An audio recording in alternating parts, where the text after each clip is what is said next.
Welcome back. Now it's time for People and Politics, and today we want us to focus on issues of nations, which is currently ongoing across the country, with ODM still having that exercise. Yesterday, ODM, former Funyula MP, that is Paul Otuma, bagged that ticket in Busia County, garnering 49,300 thereabout votes, flooring other candidates, and that is something good for the party. While that was happening, chaos also reported in different parts of the country when the exercise is happening. And as we speak, we have UDA also ready to start their grassroots this week. So we are waiting to see how that will pan out, with other experts saying that it's going to a moment of test for the Deputy President William Ruto in central part of Kenya and Rift Valley. How will it play out? All right, I have got two gentlemen. Dr. Richard, Dr. Rotich here with me in studio, Thank you so much. Who is an economist by profession, but decided to say that, you know, politics is in his blood. That's why he's red. There you have it. But not Kanu. He will tell us why, as well as Emilio, who is an aspirant in Embu County. There you have him. We have got Emilio Kathuri, who is a gubernatorial aspirant in Embu County, and says that he's one of the lucky fellas to be given that direct ticket come Thursday.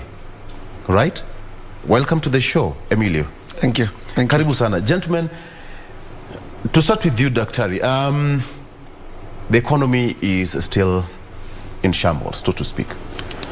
I think Oloo, the budget was read last week, yeah, and the fuel prices are still soaring high and high. Oloo, I think as an economist, Oloo, when we talk about the prices of goods and services, yes, and we also talk about the revenue that the government gets. I've been hearing people jostling, talking about the prices, talking about all these things. The government cannot task those things that are not moving. They have to task those things that are highly moving, because the government needs revenue. And while it is actually, it is very painful as far as the citizens are concerned, because most of the prices of most essentials goods, food, fuel, the way we are experiencing now, I think it is something that this country will face it for some time now. And what you should know, Oloo, is that the taxable capacity in this country is quite narrow. Taxable capacity means those people or those entities which are capable of being taxed in this country, they are quite few. We don't have so many of them. And in this case, the few that can be taxed are the goods that we are using on daily basis. Talk about bread, talk about grains, talk about, of course you talk about unga, yes, which of course is being spoken now. And I will have the UDA party actually taking over that one, that it is illegal. I mean, it is making the current budget somehow illegal or punitive. But in my own judgment, Oloo, you see, the government needs money to run the country. And the only way they can get the money is to put taxes in place, taxing all these things that we use on a daily basis. So we need to balance the two. How much we should tax and how much we should actually, we have to look at the welfare of the Kenyans, and at the same time look at the welfare of the government itself. When I talk about welfare of the government, I mean the revenue that the government can get out of the sales that they are able to tax. So in this case, I can tell you, economy is soaring very, very high as far as the prices are concerned. And if that is not checked, Oloo, it will put this country in chaos. Because if people cannot put the food on their table, if people cannot get the fertilizers, like now in most places they were not able to get to plant their seeds on time. They were not able to plant them to do their farming on time because of high prices of inputs, which we are witnessing in the whole country. All right. Okay, Emilio, let me get to your opening remarks. Thank you, Victor. It is true. I'm the only aspirant under Jubilee in Embu County, and I know I have all what it takes to back that seat. On matters the economy, it is also very unfortunate that prices have to soar. But we also have to be realistic and know that even in those developed countries, products, consumable goods, bread, meat, prices are not cheap. They are not low. It's just that the government has to look at a way of balancing. For people to have income so that they can be able to buy the products. Yes. And at the same time, government will also collect enough revenue so that they can be able to sustain the economy. What do I mean? Like now this issue of the stipend that is, let me call it a stipend, that is normally given to the aged of a 70. If they can be able to stabilize that, that is what will cushion those people who are vulnerable. If the government will also be able to subsidize the VAT risers and other inputs, it would also make the low-end citizen in terms of capacity to produce, capacity to generate, in terms of income, that would cushion that person so that they can all end up on the same level, not equal, but at least in a way to console them, so that when you are paying, you also know that the government is also assisting you to at least have food on the table. Issues like drugs in hospitals. When patients go to hospitals and find that they cannot be able to get the drugs, that is now where frustration creeps in. And that is now when, even if the economy is performing as much as we've been told that it is growing on a double digit or 7% or whichever, that does not make any sense when the Kenyan citizen is not able to access medicine from government hospitals conveniently. And that's what you're promising to deliver to the members? By the way, that is my first agenda. Health. Because there is no way you can stay with people who are not healthy, even if you give them education, even if you give them water, even if you give them roads. For what? But that seems like most of the politicians are giving, it's like a copy-paste kind of a manifesto. It will depend on how one will roll out his manifesto or that agenda. Because like me, I believe that there is no way we can be able to even provide cover, like the way NHIF does, but at the county level, and make sure that it is only available to those who are ROCOM, because if the revenue is from within Embu County, then it is the Embu residents who should be able to have that card for them to access facilities in hospitals when they are not going to incur any expenses. And those hospitals to also be equipped so that they also don't go there and find that they are empty. It is very unfortunate because right now, if you happen to contract one of these diseases that force you to be quarantined, you will die in those hospitals, like cholera. You will be admitted and you cannot be moved from one hospital to the other. But when the hospital has no drugs, it also becomes a very big challenge. So we also must make sure that the hospitals have drugs. It is not a Toronda, but also make sure that the drugs are in those hospitals and charged appropriately so that they also don't run broke. And also make sure that the patients who come from Embu are also getting the subsidy through the county government. And that is replicated across the country. And I believe that I'll be able to work it out. Absolutely.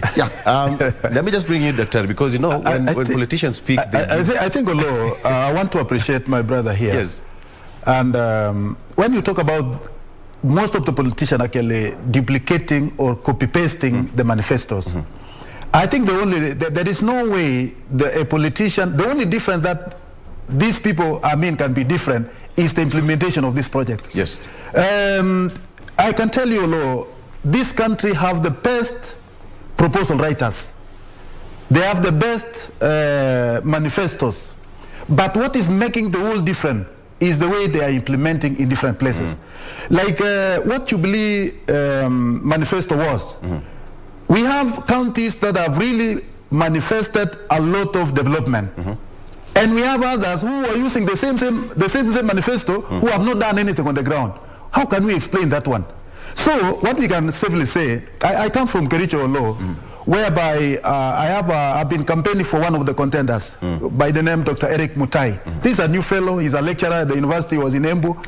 And the reason why I chose to help this guy is because he's a new brand of young, energetic leaders. away from those who are perceived, away from those who were known before. And the biggest problem that we have been having in Kericho is the same one that my brother is talking about. The health facility has been run down. The roads are pathetic. Yet they have, the county government is getting a lot of money. You talk about drugs, which are so expensive. You go to the hospital, they have become actually the centers of writing only prescriptions. And then the patients are left to go and fetch for the drugs outside the premises of the facility. And this is the worst thing that can happen all over. Because if you don't take care of the health, that means you are making the county actually vulnerable in anything that they are doing. I just hope the county leadership is listening to your sentiments, Dr. They have to do so, because let me tell you, Oloo, there is nothing secret in this country. We are a growing democracy, and people are talking their minds. On the streets, Oloo, it is no longer whatever we are saying is no longer within the confines of some few individuals or leaders. When you go to the streets, you get people there. We have what we call parliament in the streets. Bunge la Wananchi. Bunge la Wananchi. Right. They took the same senses. They feel the same heat on the ground, and they express what they would like their county government to look like. That's the same heat that nominations people are experiencing right now. Just to bring you in, Emilio, because you know the heat of nomination. He's talked about the Mwananchi feeling the heat in terms of economy and what have you. But then now, how did it feel when you are looking for that party ticket? Okay, before I get to the issue of nominations, I also wanted just to clarify that the issue of us coming up with manifestos that look alike, they are almost identical. It's just for the obvious reason that we are not inventing the wheel. These are things that are pertinent to our communities. The only issue is how we implement them. Some of us have a track record where we've been, and for us to even be picked as candidates, we have our own past history. Yes. That is what has been driving us to also become that visible, to be considered as eligible for the gubernatorial positions. I can proudly say that I'm the founder, chairman of the group known as Nenosako, and the way I run it, hands-on, is what made me even become the member of parliament for Manyata constituency. Yes. And I won against an incumbent minister, and I had no money, and I won. So it is how you implement. When some of us are hands-on, you don't expect it to be the same way with those others who just talk and go. Otherwise, that is on the side of why the implementation is what will carry the day, even when manifestos are identical. Matters nomination. It's chaotic. It is chaotic. We've seen it across the country. Mombasa, we saw it. Even in Homa Bay, Peter Kaluma actually is complaining that they want the National Elections Board of ODM to give them a clear picture of how that thing is going to be done. Kaluma complaining in Homa Bay County. It's chaotic. Victor, it is everywhere. As I'm sitting here, I didn't sleep enough yesterday night. Why? Because in Embu we don't have our primaries are not that big scale, because the Gubernatorial does not have any contest under Jubilee. Yes. Senatorial, we have some issues to sort out, so it was also not there. Women rep, it is also not that serious, because they are only two and there are matters that are being resolved. Parliamentary, it was also easy. But now come to the MCA level. Things are not as easy. Only that in some wards, you find that we have been able to strike a deal, a balance between the candidates. But in some, it became almost impossible. And yesterday afternoon, we subject them to some primaries of some kind. But even the rules that we had set for them to be forward, the very, very aspirants did not conform to our expectations in terms of, we don't want you to interfere, we want you to stay here so that we can send people on the ground with your supporters and a crack for them to go in all the wards and confirm the popularity rating of the individuals. But when we were saying that, is when they were making calls, is when others were looking for the agents to go ahead of the group that is going interviewing people. we were hearing that there are some who are already hidden in some places trying to give out money for people to be patient to waiting on the road. You know, it is chaotic. Yes. When you also look at places like Homambe, is it? No. Paulo Toma is from... In Busia County. Busia County. Yes. We were with him in parliament. He was a strong man. But even when you are strong, there are others who still feel that they can defeat you. I'm not saying that it was done fairly. Yes. But you find that even when there is fairness, that other person who may be looking at it as if it is unfair may come complaining to try and see how he can justify a repeat process. Yes. He may also be connected by way of whether business or relationship, Brad, to one of the other senior personalities within the party. Yes. So he may imagine that he can use that drink to try and present his case and give it some merit. Yes. Unfortunately, you find that if you are not connected through business, you are connected through family. If you are not connected through family, you are connected through friends. So you find that every other candidate has a link with the top. Okay. You know what happens? Daktari, they say that Jubilee is dead. We have got an aspirant almost about to get a ticket a day after Thursday. Jubilee is not dead. I think, although it is in public domain that Jubilee reformed itself recently. I can say it revived itself. When you talk about reviving, means you are bringing into life that which was dead. Because why should we have a new logo? The president said that they were at work. It was not dead. But let me tell you, Oloo. You're accusing a Jubilee member. Let me tell you, Oloo. This is something that is very Was Jubilee dead? Before you continue, was Jubilee dead? It was not dead at all. I was a member of Jubilee. Okay, what happened? Now that we are all told that Jubilee was dead. Let me put it very clearly. Right. Daktari, that is your perception. I don't want to get into it, but I would want to put the record straight. The fact that the sitting members of parliament decided, in some areas, decided to abandon the party does not mean that it was dead. It's just that for them, they thought that they were better off elsewhere. And the fact that it had a lesser number of sitting members of parliament, members of county assemblies, is what was making people see as if it is dead. And in politics, right now I'm talking here, there are people who are watching, they are seeing Jubilee. When there is nobody who is always ready to talk every other morning about the Jubilee, that is the perception that can be created. Okay. It was not. Daktari, was Jubilee dead? Let me tell you, Oloo, what was the issue of reviving, even if it is you? Why was there a need? And when you talk about over 160 members of parliament decamping the party, Oloo, and having heard also some people saying we were entrusted with the responsibility of finishing up this party, because the perception that was there before is that the deputy president was going to contest in the same party, the party that he helped to bring about all the whatever coalition, the parties which were there before. So when they realized that the deputy president was more wiser than them, by coming up with a new party, that is UDA, they now realized they were all alone. Those who were actually tasked with the responsibility of killing the party, mainly to make sure that the deputy president was going to contest in the same. Now, when they realized that they were now helpless because the UDA had been formed, the majority members of parliament of Jubilee had already decamped. Now they were only remaining with a shell. It is now alive. It is now alive. They have revived. But take the word revived. They have revived. Right. So as my brother is saying, even he knows, he was a member, but he was a member of a dormant party, which is now alive. Which is now alive. Yeah. Okay. You know what really happens? Because when you talk of the Jubilee Party, most of those members are talking about now decamped and formed a UDA ticket party.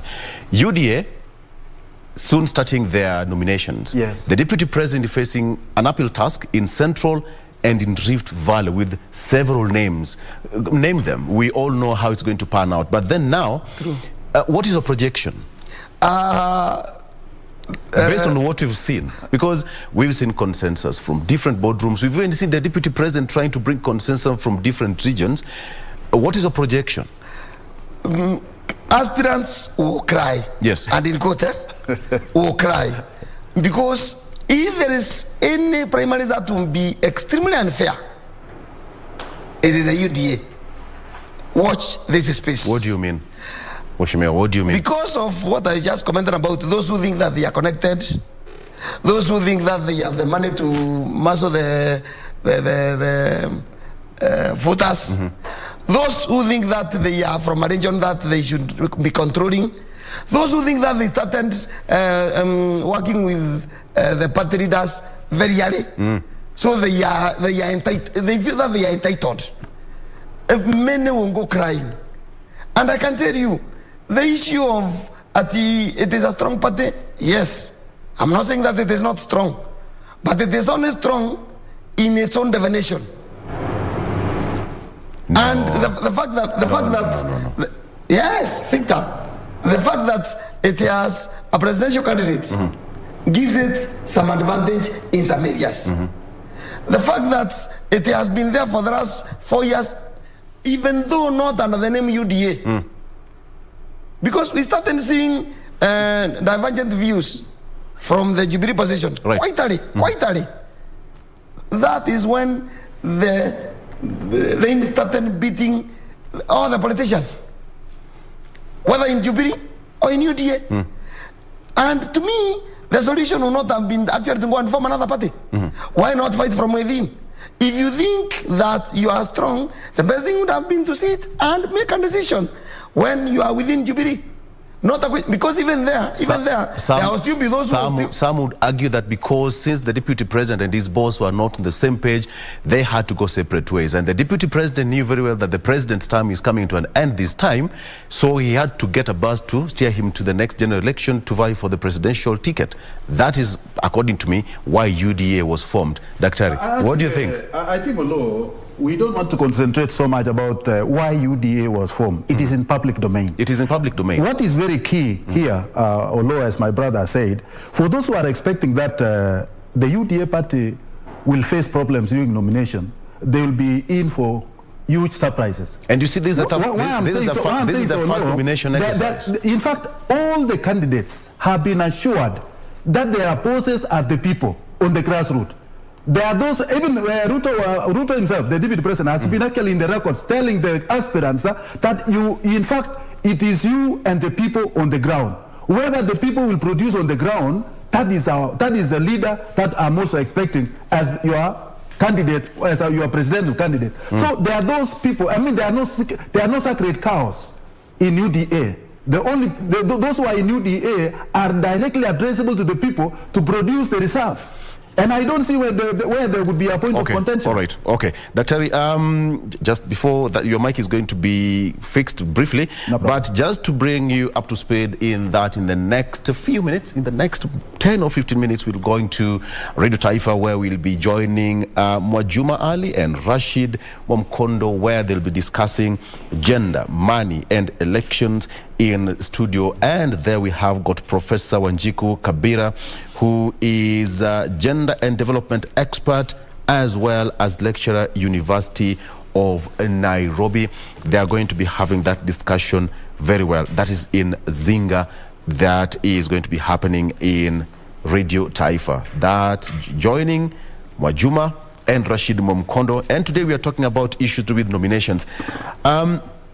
Emilio, the fact that nominations are happening right now. ODM is almost coming, closing the exercise. What is a projection? Because now we've seen, in different parts of the country, chaos, complaints here and there. Is this a real precursor to what you're likely to see in August? I believe that the government has all what it takes to put all systems in place for us to ensure that, for every other candidate to ensure that there will be fair play. Yes. And primaries have been known to always be that way. If you recall what happened with the wiper before it broke off from ODM, there was even a neutral which was carried. Yes. Those are years. If you recall during the days of NDP and Agina Ford, that has always been the case. But to me, even after all that is done, we still go to the main elections and you still see superiority. Yes. And even now, I don't see anything different. There will still be order and sanity. Because I can tell you, people are not voting for parties. Individuals. Parties are only symbols. Yeah. Like me, I'm in Jubilee. It is not Jubilee which will give me votes. It is my connection with the people on the ground. It is not UDA which will give votes. It is the connection of the candidate with the crowd. It is not ODM. As much as we know there are some areas where maybe one party may be dominating.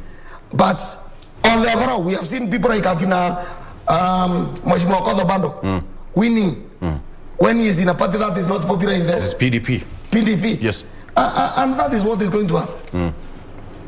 This is just a confirmation of the final, let me call it the August election. Will still be fair despite all these challenges. And I believe, as much as there will also be a complaint, yes, you cannot expect, when you score anything beyond 60%, you have passed. Okay, you know what, Dr. Because when you score something above 60%, you are good, home and dry. But look at, for example, in Kiambu County, for the deputy president, we have got Ferdinand Waititu, we have got Kimani Wamatangi. In a bigger part of Rift Valley, we have got Cleophas Lagat, Nandi governor. We have got Benjamin Chiboy, Baringo governor, Stephen Sang, Nandi governor, and Henry Kosgei, who is a seasoned politician, Nandi governor. Big names for the DP. I think, Oloo, as I told you, in this race in UDA, there will be no sacred cows. Whether you are big or small, dwarf, all these guys will face the election, and it is the electorate who will determine who will be their leader. Right. So in this case, I'm not anticipating about any fallout in UDA after this nomination exercise. And what I can assure you, Oloo, is that the plan, everything will go as planned, and those who will be defeated and those who will win, they will have to concede for the sake of the unity of the party. And I think that is what all the aspirants have been informed, that if there will be a fallout among the disagreement, was the first disagreed with the system whereby some candidates were picked or given tickets direct. And that is what poisoned up the whole thing. And I told you, Oloo, during our last discussion, that the only way and the best way is to allow the people to elect their own leaders. Yeah. And that would have happened without any hitch. But now, whereby you have some favoritism, I mean from the top, based on some unknown poll results, such a person is popular. And I told you, these pollsters, Oloo, they are in business, and they can say anybody is rated high. And that one cannot be a reliable means to pick the candidate. So the best thing is to allow the people to elect their own leaders. Through a voting. That is consensus, which you've seen. Even the deputy president, actually the two gentlemen they've completely disappeared from the limelight and disappeared in a boardroom. Consensus. It's that tough.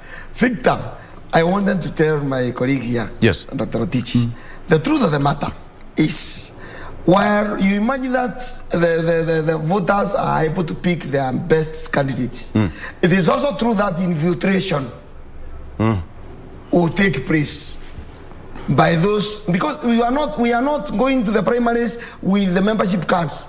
We are going to the primaries with the voters cards. And you find that even those who are in Jubilee would want to vote in a candidate in UDA who they perceive to be weaker.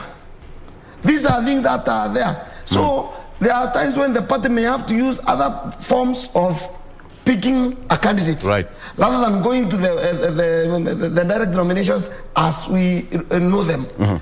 And it is happening everywhere. ODM, UDA, Jubilee, where there is, and I started by saying that where there is no consensus is when you subject the aspirants to the open primaries.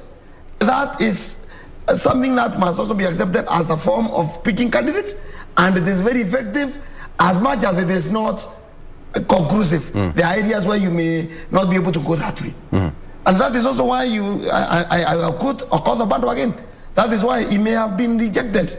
It was only for him to win with a PDP. Right. We recall somebody like former Nairobi governor. He had been rejected in Makandara. He came in with Naki Kenya. He won. So it is bound, and he had been rejected by the other parties because he was considered not competitive enough to win that seat, and they knew the infiltration would take place. So it is also good for us to be aware that it is not only one formula that will make you be able to pick a candidate from the primaries. Dr. your take? I think we are not that expertized in this country. And of course, there are other mechanisms. Like now, if we were to go by party membership, whereby if all the parties would have registered their own members and we use the party register, I think that would have really be the best method, actually, that will vet the people. But now that you are going with an ID or registered through the IEPC center, polling station, I mean that one, as he has said, there are other places where I've heard in some regions, whereby the other fellows will vote during the day of voting when they know that the independent candidate is actually to the coming election. So in this nomination, they will vote for a weaker candidate in a particular party which is perceived to be very popular, so that he will be defeated during the final election. So in that case, those are some of the horse tradings that are actually happening. And of course, we cannot deny, because there are loopholes in the whole process. Then again, that is dangerous for... It is very dangerous. It is very dangerous. Down to, it has a ripple effect to self-delivery at the end of the day. As the governor said, yes, that this thing is not watertight because of the process that has got a very weak process. And in this case, if the IPC was the one actually organizing for this election, I think it would have been a better place. But the people who are organizing are less educated. They're less trained. They are not experts, and they don't have even the manpower. Okay. And also, it will depend entirely on how security will be provided. Some will cook their own way, they will corrupt their own way, and they will still win. Yes. UDA is a new party, and the deputy president is now, the front runner for the top seat come August, and they are having their primaries for the first time. What do you think is going to come out of it? I think it's like a litmus test. UDA is of age. Although let me just tell you, within I'm saying it's a new party compared to short span of compared time, to Jubilee, ODM, which is 17 years old. Let me tell you, yes, the people who are in these other parties are none other than His Excellency the Deputy President. He was in Jubilee. He was also in some time back. He was in ODM. These other parties. He was in Kano. He was in Kano. All these fellows. they have been in these parties, so they are equal in experience. The way they are managing UDA, as much as it's a young party, the people who are managing are long-serving politicians who have also a lot of wealth of experience. And I don't see anything wrong with the new party. That is a new name, but the same people. Yeah. Right, that's a good way to coin it. My only comment on that one. A new party, but with old names. What kills democracy, what kills many of the activities worldwide is our confidence. If you think you are too rich, you think you can assume people. If you think you are too powerful, you think you can be able to trend on others. If you think you have all the goodwill, you start doing bad things to them. Overconfidence. That is my only concern. And some of these people who have been in politics for too long also may be suffering from that major complex. That is my closing comment. Not your major comment. That's not a closing comment. We're still continuing the show. Okay. I'm likely to ask you this question. You are getting a direct nomination because you're the only contender in Embu County under Jubilee ticket. And we've seen in Homa Bay, for example, there was a direct ticket which brought a lot of issues with now former governor, Dr. Evans Kidero, saying that he's going to run as an independent candidate. What do you make of this? Because some people say that while consensus is okay, direct ticket is okay, because of different reasons, either to curb issues of overspending of the party, time management and infiltration, so to speak, the people are left behind. What do you think? This process of even picking a candidate when he or she is not subjected to the primaries, the direct primaries as we know them, is not a process that is normally done without involving the people. Only that it is not made public. It is done, but not made so public. What do I mean? Like now, when you go and conduct opinion polls on the ground, and as a thing, to what extent is popularity rating? Then you are able to agree that let us talk with these candidates and show them the figures. It is also true, all of us if you're in politics and you're in politics with a passion, you must be doing your own opinion polls. When you also see that what you are seeing laid on the table is also what you have also come across from those who may have conducted it for you, then you are bound to accept. Yes. But there must also be some other considerations which will also make you accept. Because like now, if you withdraw and back up the one considered to be more suitable, then you are also sure that should you win, you'll be one of those who will be in the system. Okay. There are many reasons why you can, even when you are equally strong, why you can also withdraw, because from your side, the region, because the demographics must come in also. Okay. Yeah. Tell me, when are you getting your certificate? We believe it is anytime after Thursday. Anytime after Thursday. Wish you all the best. Daktari, we'll have him next time. Now that once he's here, will he receive his certificate? And I'll be more than willing to come. Absolutely. Allow me to end it there, because I'm told that we are running out of time and we want to cross over to Radio Taifa.